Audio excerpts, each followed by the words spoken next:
So the language organizations and governments are using to describe the Ebola outbreak in Africa is getting a little flowery. Let's call it what it is: bad. The World Health Organization just used way too many words to dub it a global emergency. The WHO technically called it an extraordinary event Friday in a lengthy release and press conference. Twitter's character limit will help make things more clear. It's a public health emergency, and countries have to work together to stop Ebola from spreading. Consider the Wordy press release a metaphor. The international community has been criticized for being way too slow to respond. The New York Times seems skeptical of the latest update, writing, "The WHO's declaration was apparently supposed to display a newly aggressive stance by the health organization." The outlet also points out the WHO made similar statements about polio in May, but public health experts say the declaration on polio has not reversed or slowed its international spread. It was just Thursday that the United States' Centers for Disease Control issued its highest level alert, level 1 for the outbreak. What does that mean?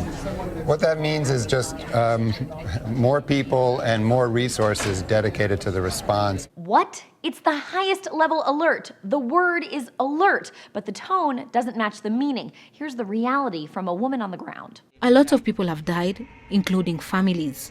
A medical nurse who was with the dead body of her mother also died. The men who buried her also died on Monday. Politico quotes CDC Director Tom Frieden speaking to a House Foreign Affairs subcommittee Thursday.